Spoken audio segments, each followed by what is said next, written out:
The Vanishing. The Last Broadcast. Ambassador Krell stood before the Galactic Council, his sixth-sensory stalks trembling with confusion. For 300 cycles, he had served as the primary liaison to humanity. Now he had to explain the impossible. Esteemed council members, he began, his translator converting his chemical signals into universal speech. 72 hours ago, humanity stopped responding to all communications.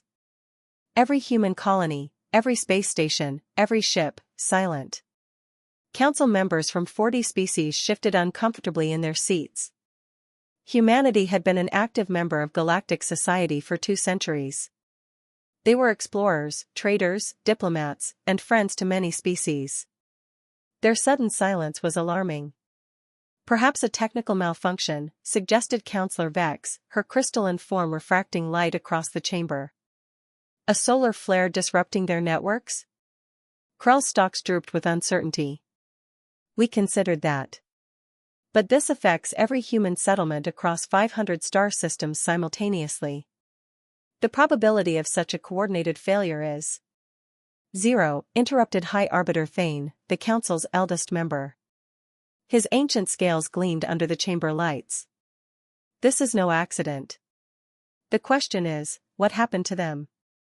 The investigation begins. The Council dispatched investigation teams to 12 human worlds. Krell volunteered to lead the mission to Earth, humanity's homeworld and the center of their civilization. His team included scientists, military observers, and medical specialists from 7 different species. When they arrived in the Sol system, everything appeared normal. Satellites orbited peacefully. Space stations maintained their positions. Ships drifted in holding patterns near major ports. But when Krell's team tried to make contact, they received only silence. Life signs, he asked his sensor operator, a Velnari named SSH Tar. Positive on all frequencies, SSH Tar confirmed, her membrane-covered eyes studying the displays. Humans are present on Earth, on the orbital stations, everywhere we look. They're alive. They're just not responding. Krell felt his internal temperature drop.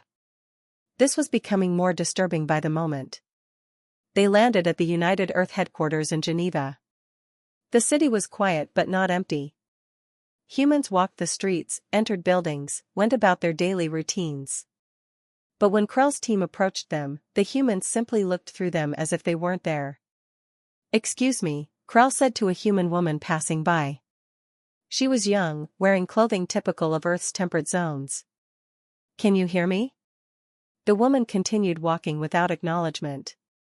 "This is impossible," muttered Dr. Xin, the team's medical specialist. His 4 arms manipulated scanning equipment rapidly. "Her auditory organs are functioning perfectly. She can hear us. She's choosing not to respond." They tried dozens of humans throughout the day. Every one of them behaved the same way. They could see the aliens, they could hear them, but they offered no reaction whatsoever. It was as if the entire human species had collectively decided to pretend the rest of the galaxy didn't exist. The discovery. On the 3rd day, Krell's team discovered something strange.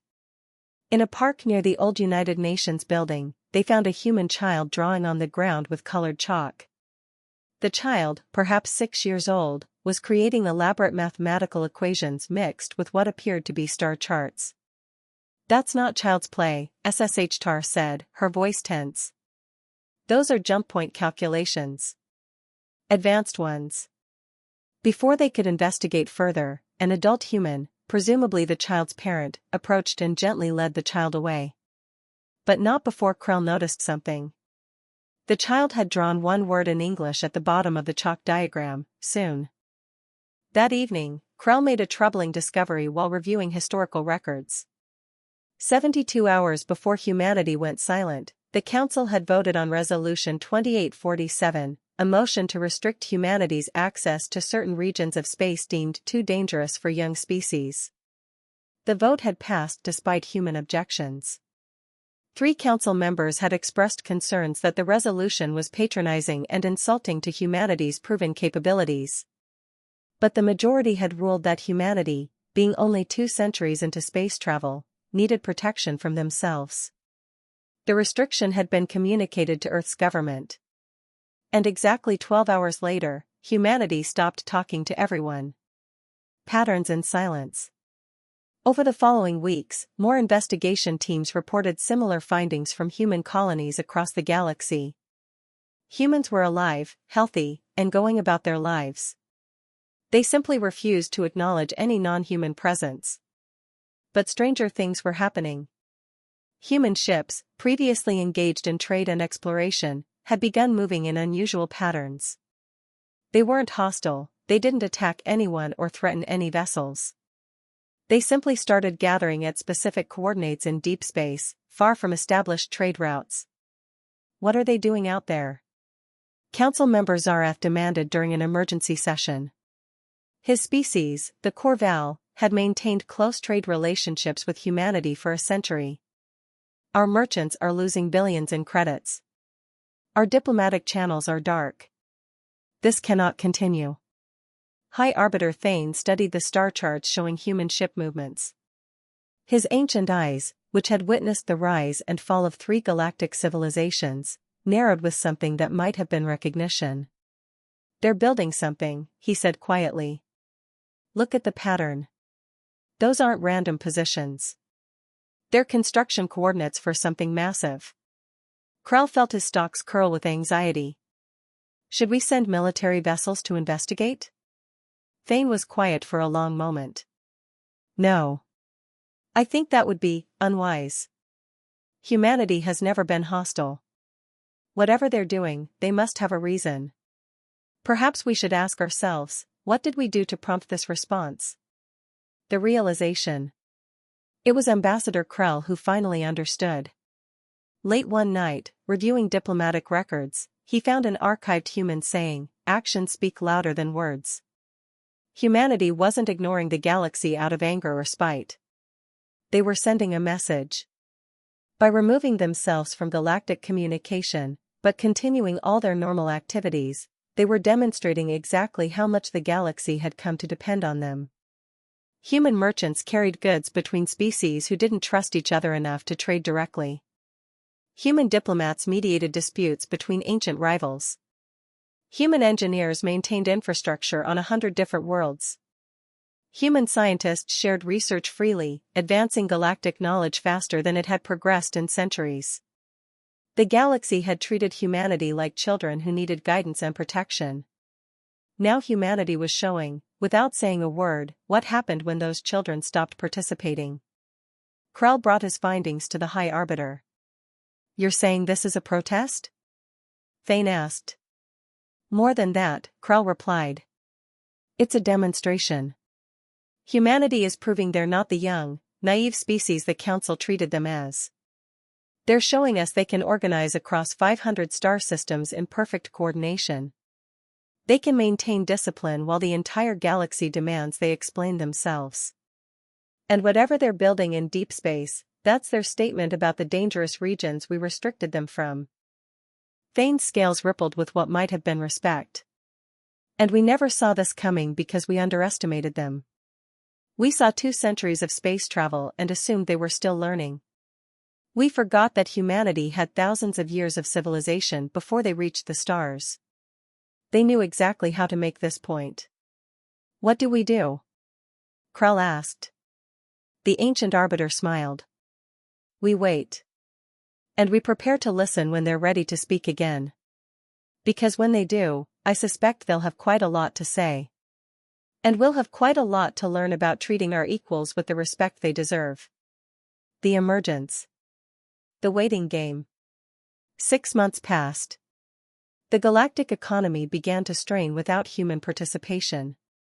Trade routes that relied on human intermediaries collapsed. Diplomatic talks stalled without human mediators. Scientific conferences felt empty without human researchers bringing their unique perspectives.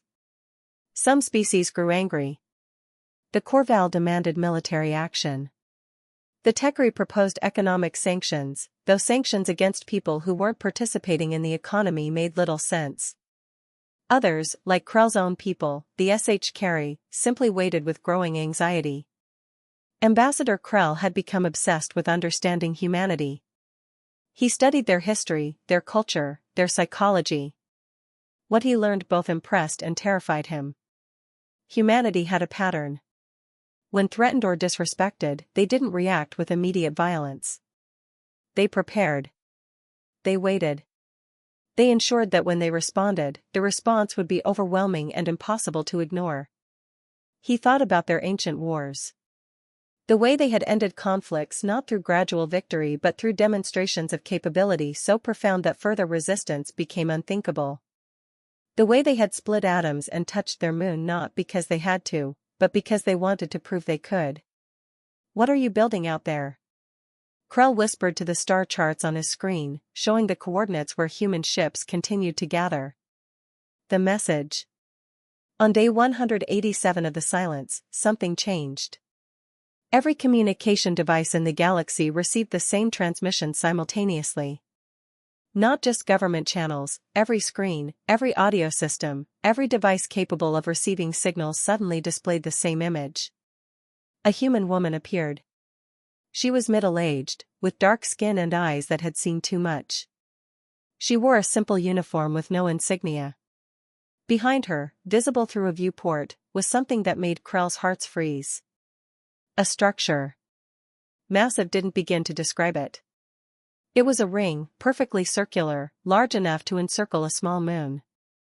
It glowed with energy patterns that no known technology could produce. And it was operational, humming with power that sensor readings said should be impossible. "Greetings to the Galactic Council," the woman said. Her voice was calm, measured, and carried the weight of someone who held all the cards. "My name is Dr. Sarah Chen. I speak for humanity. We apologize for our silence.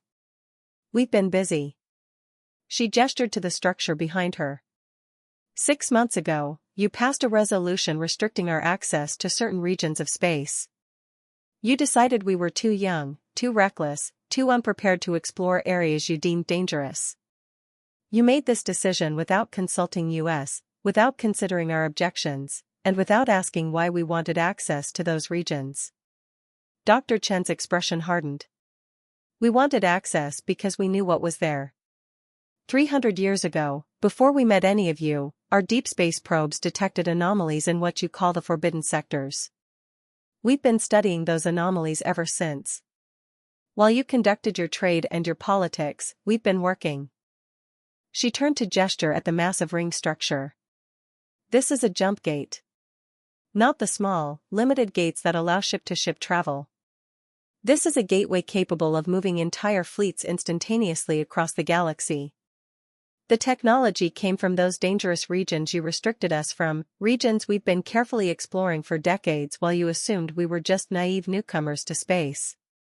The demonstration. Krell watched with the rest of the galaxy as Dr. Chen continued. We could have revealed this technology years ago. We could have shared it, as we've shared so much else. But your resolution made something clear: you don't see us as equals. You see us as children to be managed, protected, and restricted. She paused, letting that sink in. So we went silent. Not out of anger, but to give you time to notice something.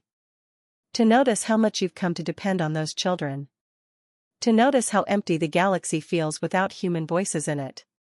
To notice that respect isn't something you grant, it's something you earn by recognizing the value in others. The image shifted to show the space around the jump gate. Thousands of human ships, many of them designs the galaxy had never seen before, hung in perfect formation. These ships were built in those dangerous regions. They use technology we developed by exploring where you told us not to go. They're faster, more efficient, and more advanced than anything in current galactic use. And here's the important part: we built them while maintaining every single colony, station, and settlement we had before. We did this in secret, across 500 star systems, without any of you noticing. Dr. Chen's expression softened slightly. We're not showing you this to threaten you. We're showing you this to make a point. Humanity isn't a young species stumbling into the galaxy. We're a mature civilization that had already survived multiple near extinctions before we left Earth. We know how to organize. We know how to plan. We know how to accomplish the impossible when necessary. The proposition. So here's what happens next, Dr. Chen said, her voice firm but not hostile. The Galactic Council has a choice. You can revoke Resolution 2847 and recognize humanity as a full equal in galactic society, not a junior member to be protected and restricted, but a partner with the same rights and responsibilities as any other species. She held up one hand. If you do that, we share this jump gate technology freely. We'll work with all species to build a network that will revolutionize galactic travel. We'll continue our research in the forbidden sectors and share what we learn. We'll return to being the neighbors, friends, and colleagues you've known for 2 centuries. She held up her other hand. Or you can maintain your current position. You can continue to treat us as children who need guidance. In which case, we'll continue to develop independently. We won't be hostile, we'll simply build our own civilization separate from yours. We'll explore where we want, build what we want, and make our own way in the galaxy. Dr. Chen lowered her hands. The choice is yours. You have 72 hours to respond. Not coincidentally, that's exactly how long we waited after your resolution passed before we went silent. We thought the symmetry was appropriate. The transmission ended. The decision. The Galactic Council chamber erupted into chaos. Some members were furious at what they saw as human arrogance. Others were terrified of the technology humanity had revealed. Still others were quietly impressed by the sheer audacity of the demonstration. High Arbiter Thane called for order. When the chamber finally quieted, he spoke. 6 months ago, we made a decision based on the assumption that we knew better than humanity what was good for them. We based this on their time in space, 2 centuries, and ignored their time as a civilization, thousands of years. He gestured at the now dark main screen where Dr. Chen's transmission had appeared. In those 6 months, humanity organized a galactic-scale silent protest, built a revolutionary technology, and demonstrated capabilities that should have taken decades to achieve. They did this while we scrambled to understand why they stopped talking to us. The ancient arbiter's scales rippled with what might have been amusement. I think it's clear which of us was being naive. The question now is whether we're wise enough to learn from this lesson. Ambassador Krell stood to speak. High Arbiter, I move that we immediately revoke Resolution 2847 and issue a formal apology to humanity for our presumption. Furthermore, I propose we establish a new framework for galactic governance, one that recognizes member species by their contributions and capabilities, not by how long they've been in space. The vote that followed wasn't unanimous. Some species couldn't let go of their preconceptions. But the majority recognized what Krell had learned over the past 6 months: humanity had never been the junior partner they'd assumed. They'd simply been polite enough not to make an issue of it until forced to. The response. 71 hours and 37 minutes after Dr. Chen's transmission, the Council's response went out. They revoked the resolution. They apologized. They proposed a new partnership framework that treated all species as equals regardless of their history. The response came back immediately. Dr. Chen appeared on screens again, this time smiling. Thank you for your thoughtful reconsideration. We accept your apology and look forward to continuing our partnership under this new framework. Joint teams can begin traveling to the Jump Gate construction site tomorrow to begin collaborative development. She paused, and her smile widened. Oh, and one more thing. During our 6 months of silence, we made first contact with 3 new species in the forbidden sectors. Turns out those regions aren't dangerous at all, they're just hard to navigate without the right technology. We'll be bringing our new friends to the next council session to apply for membership. We think you'll find them fascinating. The transmission ended again, leaving the council to contemplate the implications. Epilogue, Understanding. Ambassador Krell sat in his quarters that evening, reviewing everything that had happened. His report to the SH Carry homeworld would be complex and probably controversial. Humanity had just taught the entire galaxy a lesson without firing a single shot or speaking a single harsh word. They'd demonstrated that silence could be more powerful than threats, that patience could achieve more than aggression, and that the best way to prove you're not a child is to show everyone how much they depend on you. More importantly, they'd revealed that they'd been quietly exploring, developing, and achieving things the galaxy never suspected. The young species had been running circles around their supposed elders while being diplomatic enough not to embarrass them about it. Until they'd been pushed too far. Krell's translator console chimed with an incoming message. It was from Dr. Chen, a personal note, not an official communication. Ambassador Krell, I wanted to thank you personally for your support in the Council. We noticed that you've been studying our history and culture. That means a lot to us. Understanding is the foundation of respect, and respect is the foundation of true partnership. We look forward to working with you and all our galactic neighbors in the years to come. Oh, and if you're interested, we'd love to show you what else we've been building out here. I think you'd appreciate the elegance of the engineering. Best regards, Sarah Chen. Krell found himself making the SH carry equivalent of a smile. Humanity had just upended galactic politics, revealed revolutionary technology, and made first contact with new species, all while maintaining a professional courtesy that many older species had forgotten. He said back a simple reply, I would be honored to see what you've built. And I look forward to learning what else you've been quietly accomplishing while we weren't paying attention. As he looked out his viewport at the stars, Krell reflected on the greatest lesson of all, never underestimate a species just because they're new to your neighborhood. Especially not if that species has a history of achieving the impossible through patience, planning, and an absolute refusal to accept limitations others try to place on them. Humanity had gone silent for 6 months. In that silence, they'd spoken volumes. And the galaxy would never make the mistake of not listening again.